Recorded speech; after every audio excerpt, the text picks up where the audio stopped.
අද මම ඔයාලත් එක්ක රසවත් අලවැදුමක් හදනවා. අපේ කාන්තාවන්ට තියෙන ගැටලුවක් තමයි අලවැදුම ඉක්මනින් පිළුම් වෙන එක.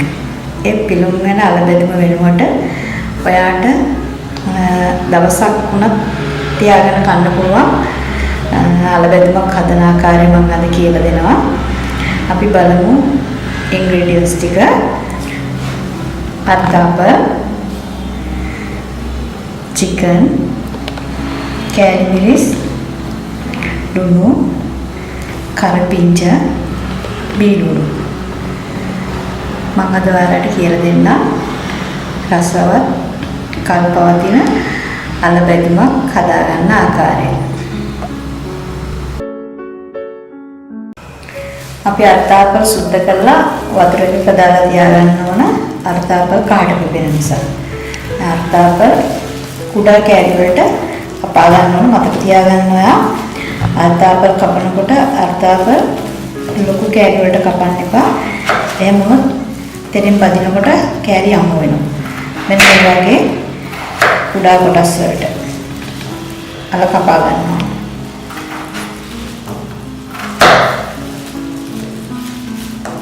මේ කොටස් වෙන් කර ගන්න ඕන.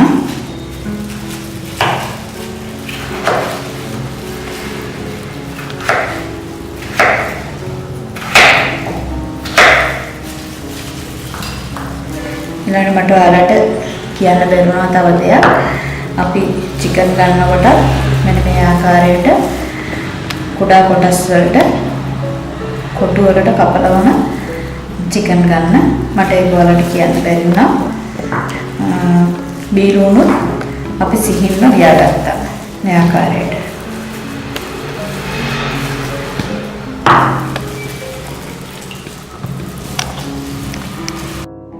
මුලින්ම අපි මේ වගේ තාච්චියක් පිටෙන් තියාගන්නවා.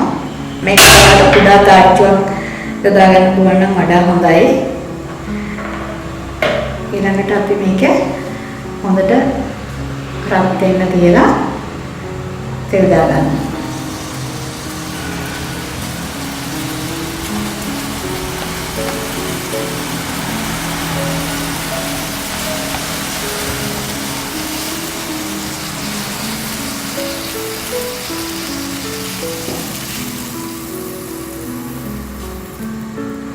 memang teel දානවා.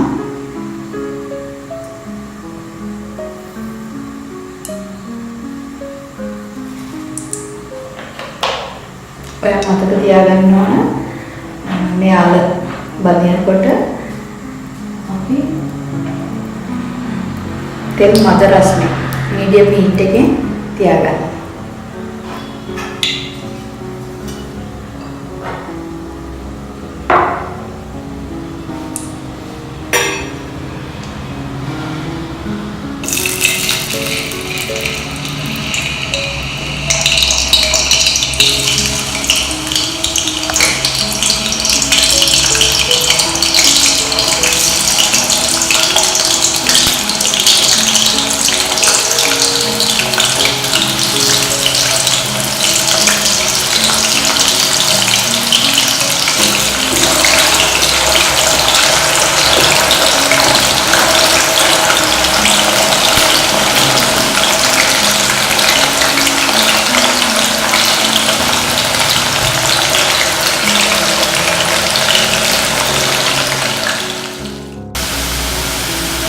Itu medium heat එකේ තියෙන්නේ වාට තේරෙන්නේ දැන් අර කෑලි වල මේ කොම් golden brown color එකක් එනවා. ඒ වගේම වාගේ අතට දැනෙන මේ අර බදිනකොට crispy ගතියක්. මතක තියාගන්න අර වලට අපි ලුණු මිශ්‍ර කරේ නෑ. නිකම්ම අල කපලා බෙදගත්තා.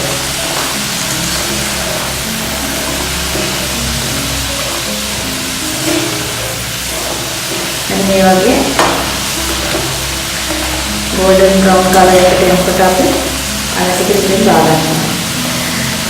අපි දෙකේ ඉතර වැඩි කරලා දැම්මොත් අර කැලේ ඇතුළ අමු වෙනවා. අඩු ගින්දරේ වැඩි වෙලාවක් වැඩගත්තොත් අර කැලේ ඇතුළත් අපිට දැනෙනවා. තේරෙන්නේ. අද වෙන්නේ නේද?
මෙන්න මේ මට්ටමට අල බැදෙනකොට අපි අරටේ බා ගන්නවා. ගොඩාක් බ්‍රවුන් කලර් කරන්න එපා. ගොඩාක් බ්‍රවුන් කලර් කරොත් අල පෙරම කැත වෙනවා.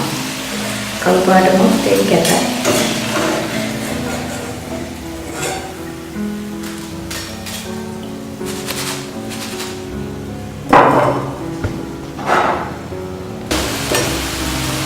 දැන් අපේ අලවලින් දෙවෙනි අල කොටස එකක් මේ විදිහට බැදුනා. මීඩියම් හීට් එකේ දැන් අපි ඒක ඉතින් අයින් කරගන්නවා. දැන් නමකට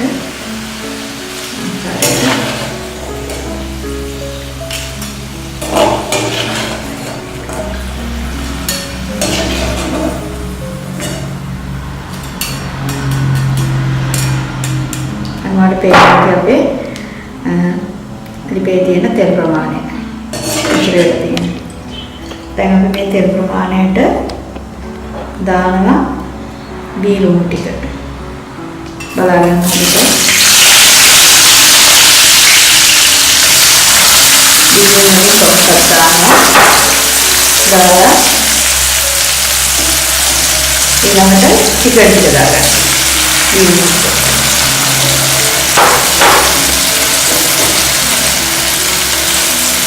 දාලා නැවත බීලුණු ටික දාගන්න. දාලා ඒක හොඳට බැදෙන්නයි.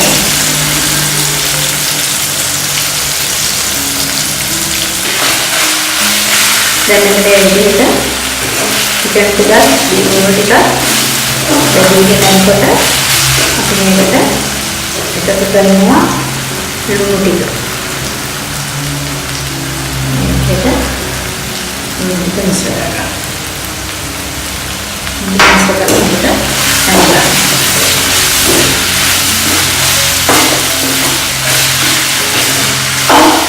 සාමයේ උණුවල තියෙන වතුර ගතිය සෙට් කරගෙන බැදගෙන යනවා. තාම එක බැදෙන්නේ නැහැ, තැම්බෙනවා.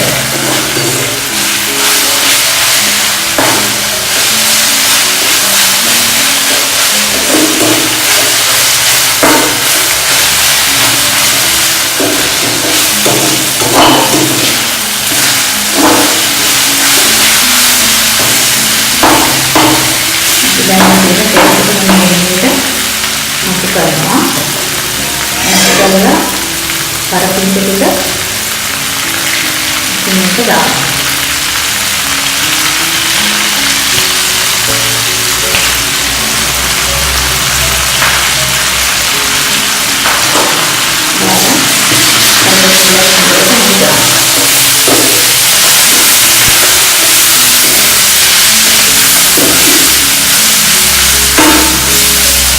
දැන් වාට තේරෙනවා මේකේ ලුණු වල තියෙන වතුර ගතිය අඩු වෙලා බැදෙන සද්ද.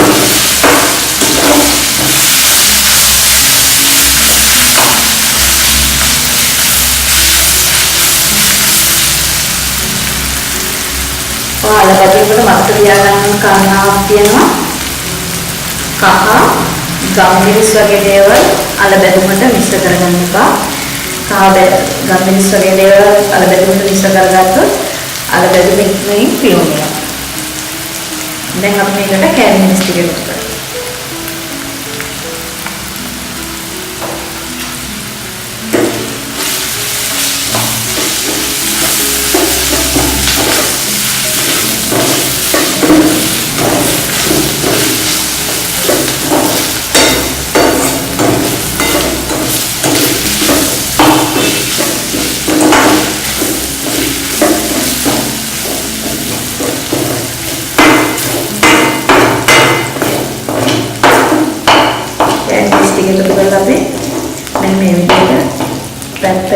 තෙල් ටික තේරෙන්න තියනවා.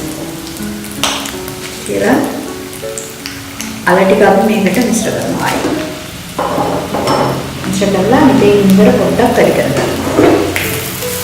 ඊපස්සේ අපි අල ලුණු මේ ආකාරයට කලවම් කරනවා. මේක ටිකක් ප්‍රයෝජන ගන්න අල කෑලි කැඩෙනවා.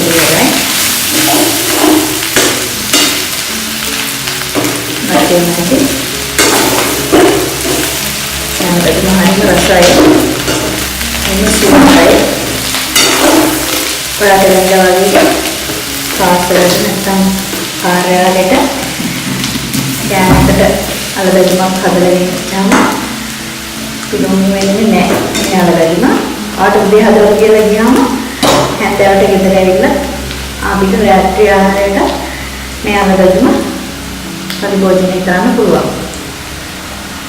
දැන් අපි ඉබේ ගින්දර ඔෆ් කරමු. මම හදාගත්ත අලබැදුම ඔයාලට පේනවා ඇති මේක හරිම රසයි හරිම ලස්සනයි. ඒ වගේම ඔයාලට මේක දවසක් තියාගෙන කන්න පුළුවන්. උදේට හැදුවොත් රාත්‍රී කෑම වේලට මේ අලබැදුම පාවිච්චි කරන්න පුළුවන්. මට පහුගිය දිනවල මගේ channel එකට වීඩියෝ එකක් අප්ලෝඩ් කරන්න බැරි වුණා. ඇත්තටම මගේ මවාසනීප වුණා. හුඟක් කාර්යබහුල කාලයක් මගේ ජීවිතේ පහුගිය මාස කිහිපෙම ගත වුණේ. මට ඔයාලට 2019 අලුත් අවුරුද්දට සුබ පතන්නවත් බැරි වුණා. ඒ ගැන මම හුඟක් කනගාටු වෙනවා. දවස් කිහිපයක් ප්‍රමාද වෙලා හරි ලැබුණ 2019 නව වසර ඔයාලට වාසනාවන්ත සෞභාග්‍යමත් නිදුක් නිරෝගී නවසරක් වෙන්න කියලා මම ප්‍රාර්ථනා කරනවා. මේ වගේම රසවත් වීඩියෝ එකකින් මම හිතාම ඉක්මනින් නැවත ඔයාලා හමුවන්න බලාපොරොත්තු වෙනවා.